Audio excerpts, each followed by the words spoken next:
Un, deux, trois, go. Bonjour tout le monde, j'espère que ça va bien. Mon nom est Rick de la plateforme BoxingClub. On va donc discuter de boxe avec Michael Angelo Serra et Rick Hamel dans le show qui s'appelle The LondonMontreal Boxing Show. Donc, à ne pas manquer, fans de boxe. On est rendu à l'épisode numéro 3, donc, de cette belle aventure-là. Donc, de Londres, Montréal Boxing Show. Donc, on discute de tout ce qui est boxe, et localement et internationalement. Et donc, cette semaine, nous allons avoir un super de beau combat de boxe à Riyad. Un combat de boxe qui va avoir en vedette Artur Beterbiev contre Dmitry Bivol2. La revanche. Qu'est-ce qui va se passer? Est-ce que Artur va gagner? Est-ce que Dmitry va gagner le combat? On ne sait pas, donc on va discuter ensemble, Michael et moi-même, Rick, et on va donc débattre un peu aussi, parce qu'on n'a pas les mêmes couleurs, on a des couleurs différentes, des pensées différentes. On va voir comment ça va se passer donc ce soir, pour notre show. Et puis on va souhaiter donc que Beterbiev gagne.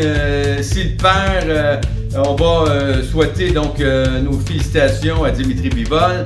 Donc il a 34 ans, on sait que Artur Beterbiev a 40 ans, pardon, il n'a pas 39 ans, il a 40 ans. Donc ça va être un combat donc très attendu et donc un combat épique, fan de boxe, et je prévois que Artur va vouloir se battre à l'intérieur et Bivol à l'extérieur. C'est clair, net et précis. Beterbiev est trop puissant pour que Bivol puisse vouloir se battre à l'intérieur avec lui. C'est clair, net et précis. Donc, et voilà, on va discuter donc de boxe. J'espère que vous allez aimer. N'oubliez pas de mettre vos commentaires à la fin. Donc, j'aimerais savoir qui va gagner, vous pensez, le combat. Donc, très important aussi de le savoir. Ça va nous donner donc des couleurs différentes, en fait, dans le show. Le LondonMontreal Boxing Show avec Michael Angelo Serra et Rick Hamel. On va regarder ça ensemble tout de suite. Merci et à plus tard.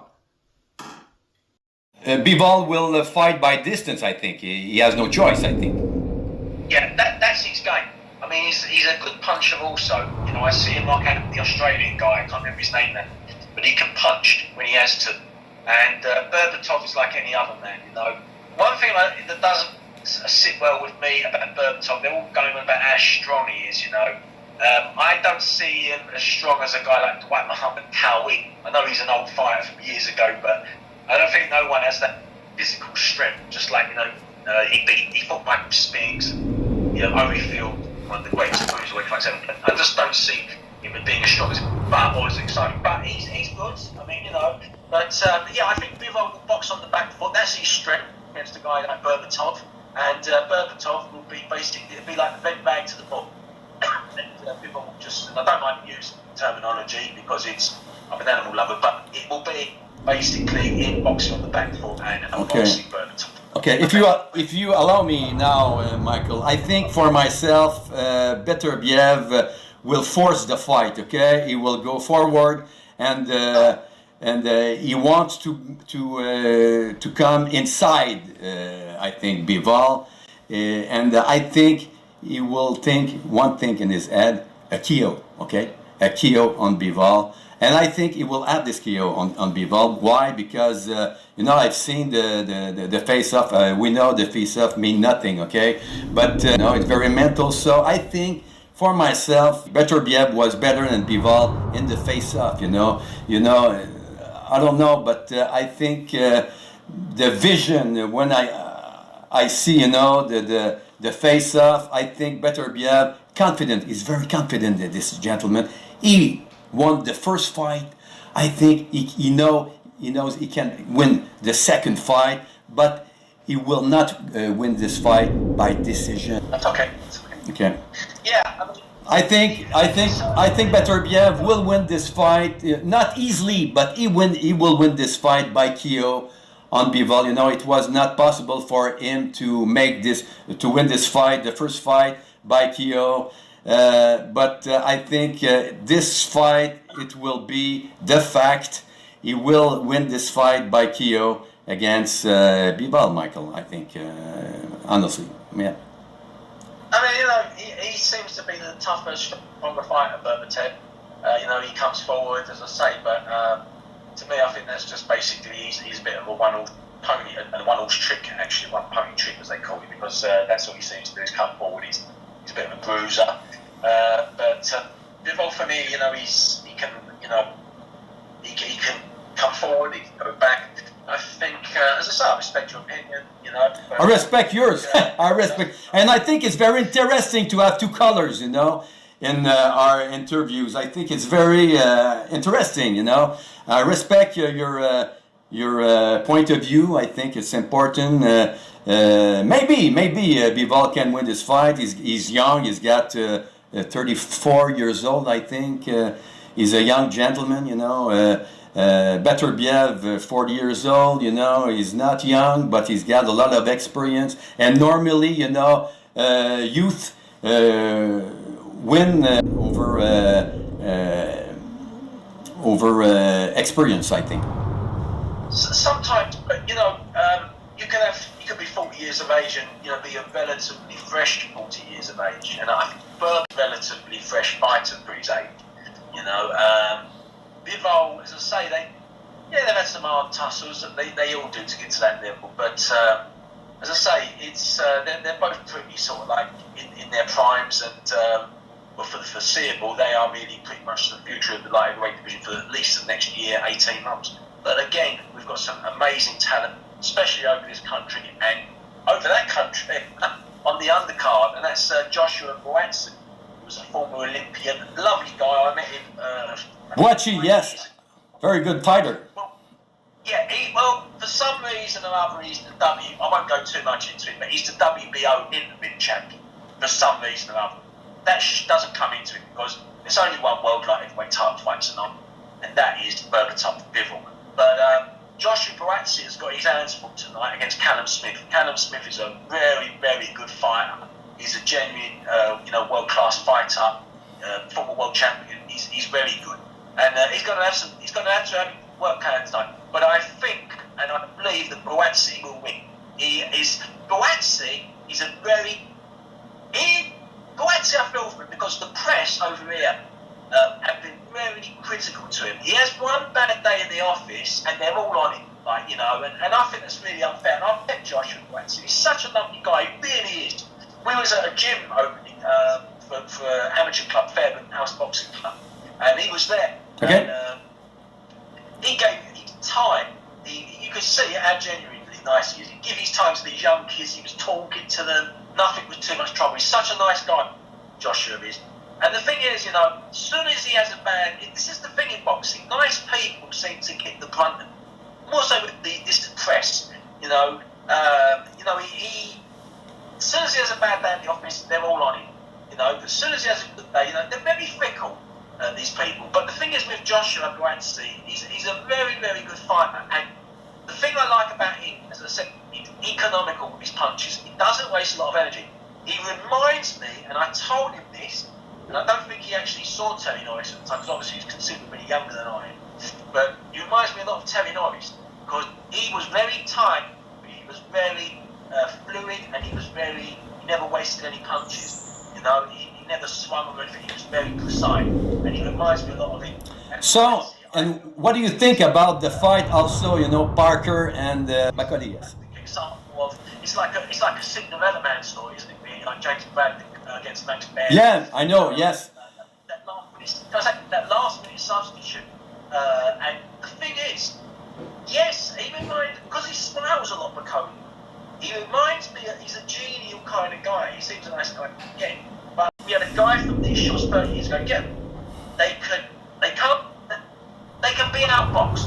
They can be outboxed all day long. We had, do you remember a guy, Jonathan Boucher from Canada?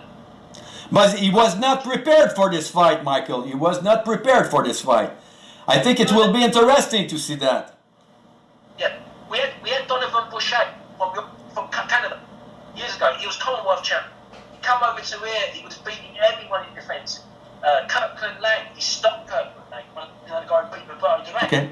And he came over here and he fought a guy called Mickey Hughes. Now Mickey Hughes, he could be outboxed. He could be, outboxed all day long, but he had the equaliser. Boucher easily. But this is the thing. And another guy, the Danny Quaker, sadly no longer with him. The guy, he could be out. These guys, they have a natural power in them, more power. Okay. And the likes of using a Danny Quaker, they could seriously cause damage. And yeah, I'm going to say they were world-class punchers, definitely. But they just probably wasn't. They wasn't world-class as fighters, but as punchers they was. And Mickey Hughes nearly did get a world title fight, and it was promised to him by Barry Earn back in 1991 if he beat Donovan Boucher for the Commonwealth welterweight. And he never beat him, so he didn't get the WBO shot against Manny Galloway, who was the champion at the time. Going back 30 odd years, folks, before we start saying Manny Galloway ain't the WBO champ. But yeah, so there's that. So yes, Bacoli is coming at the right time. Yeah, sure, maybe he can be outboxed, but the guy can punch. And everyone, also everyone, you're not coming in the same weight necessarily. You could be 20 pounds or more heavier than the other guy. And I can really see McCauley doing a number on Parker. I really can. I mean, people were saying Parker's going to be too clever for him. He's going to school him. But you know, you can't school a chick. I think Bacoli will win too, Michael. He will win this fight as you thought, Michael. Yes. I think Parker's been he's been stopped before, you know. And AJ stopped. Yeah, but he's been around a long time, Parker. Yeah. And, you know, we've got to remember that. And I think Bacoli is coming at the right time. Did well saying against the Walia. You know, now this isn't really an intermittent championship because there's no reason for it to be. There's no scenario, you know, no reason. But this Parker versus Bacoli is in essence, and it should be, an IBF interim title because the champions pulled out through sickness, which means it should be, but it won't be. But usually the case is when they're out of action for quite a long time, and instead of stripping them, they give them, it's all, you know, give them an interim championship, keep the champion as champion. But it's all about sanctioning fees. But I'm surprised the IBF haven't jumped on that. Yeah, we'll make that the interim championship tonight at the end. And I don't know about Riyadh, but they'll be getting Riyadh of you know, this eliminate, what do you call it, the interim title that should be really. Okay. You know, you're talking about Ali Foreman. What comes to mind is McCauley versus Usyk. You know, maybe that could be the Ali Foreman of 2020. You're right. We just don't know. You know, we do need a rival. We've had anything with Fury, Usyk. I know you disagree here, but you say that Usyk lost to Fury. I think. You know, but I think it is a rivalry because again, getting back to Bivol, the nature of the decision, it was controversial, and I felt that the second both fights Usyk did enough to win. Okay. It was a lot closer the second time, and it was no way 116, 112 for Usyk on 3 judges scorecards. No way. Forget the vote. You know, Okay. We're gonna make the conclusion, Michael, because we have not enough time. But you know, for myself, I think Usyk, you know, he's not a dominant fighter for me. You know, he's not like, I don't know, Mike Tyson. He was not like Ali. He was. He's not a dominant fighter because I think he won almost all his fight by decision. You know. He's not a knockout artist, this fighter. Ali was not a knockout artist also, by the way. But I don't know. The fight, as I told you, you know, the fight with Dubois, it was... I don't know. C'était une controverse en français. Je dis en français une controverse. But, you know, I'm French. But I think... I don't know, but he's a very great fighter, Usyk. I like the style, you know. He moved very quick in the ring, you know. Make a lot of opportunities, you know, to come in attack. Yes, I'm agree with that. But I think for me, he's not a dominant fighter, Michael. That's good. Because anything can happen. He adds a tree to any defense that he's going in again. Yeah. And anyway, he's in against the big boys. Doesn't matter. He can't have a guy come in at the same weight as him. He can't. Because You're right. You're right. He's coming 40 pounds heavy. And Bacoli will be coming in heavy. You know, Sang. You know, he's going to be 2'9". This is unheard of. You know, this is a massive, massive man. Sang. He's huge. But the thing is, you hit a man even on the chin. Joshua knocked out Sang in the Olympics in 2012. So you know, that stopped him in a round. But the thing is, you know, this is a good thing that he's not a dominant. As you think, yes, he didn't really dominate Fury. He won the first fight. I feel fair, and he dominated him in that 9th round again. But in the in the second fight, it was a lot closer. But you know, Michael, I think this guy, his strength is I don't know, he's unpredictable. He's unpredictable. This gentleman, I think, is his best quality. You know, using. Yeah. This is the good thing because he's coming in and you just don't know. He could have. Yeah. As I say, that punch against the low blow against Dubois. For me, yeah, again, that's an argument for and against, like the 9th round against Tyson Fury using. Sorry to get back to that. But, he was right. The referee was right to jump in and give it a standing up. And you know, Michael, another fighter fight like this, you know, Usyk, you know, with his guard, you know, in front. I think Calzaghe, Mr. Calzaghe fought like that, you know, with the point like that. He's southpaw lead, and it's a postman's knock because he does that. It's like a battering ram, but he's measuring. Yeah, he's measuring. Yes, that's it. The distance. Yeah, he controls the distance like that. You know. Yes. He knows that he hasn't got the reach on these guys. He hasn't. He's 6'3". That's not a big heavyweight. Yeah. Not against today's behemoths. I mean, they're all 6'7", 6'8" guys, 290 pounds. Anything can happen. He takes one on the chop. He'll go. Any man can be beat. And yes, you're right about he's not been dominant. There's been a lot of controversy. Obviously, the second fight was closer against Fury on the scorecards. For me, no way was 106, 112. And but obviously the punch against Dubois when he again, for and against. Get back to that 9th and the fight, Michael, the number 2 fight, you know, with AJ and Usyk, you know, the fight number 2. It was a close fight, Michael. And you got one judge gave the fight to AJ, a very good fighter, and he moved very fast. No way was 106, 112, and but yes, we like Joshua. We like this gentleman a lot. So Mike, he wasn't in a very good mood, was he? I mean, yeah. If someone was watching this, is that Joshua, former trainer, the Godfather, he'll be laughing at this because no, he wasn't very happy. Yeah. Johnny Oliver, he defends Joshua to the hill, and he's a lovely man. And Johnny Oliver, he really is. And I missed out the chance. Seriously, going to go to a surprise 8. Do you think Michael? Do you think we will see the fight AJ against Fury? Yeah, definitely. Got to have. Now Fury saying he's coming back. You knew that already. Yeah, of course. It's money. It's money. I mean, they've all got money. Yeah. But again, that might end up in the end. We was robbed of that fight when it was a live fight, and it would have been an historic fight. It would have been all the work. Never before in boxing history had we had a undisputed World Heavyweight Championship between 2 British fighters. Never. It's never happened. And Eddie he outpriced himself, and he admits he was weak. He wished he hadn't done it. And the fight for me belonged in England at the time, but it was going to go out in the end because of money, I suppose. Well, of course. And yeah, Eddie are doing that because we would have had that fight done yonks ago when it should. 2 minutes, Michael. 2 minutes. 2 minutes. So, Michael, it rests around that 2 minutes, and we will have a very good fight tonight. Beterbiev, a very good fight. As I told you, I see this fight the same thing than Walcott and Mr. Walcott and Mr. Marciano. Because Marciano, as we told before, 39 years old, like Beterbiev, 40 years old. He's got a lot of experience. Pardon me? Sorry, before we close, everybody keeps going on about, and I just said it, that he's 6'3", he's not very big.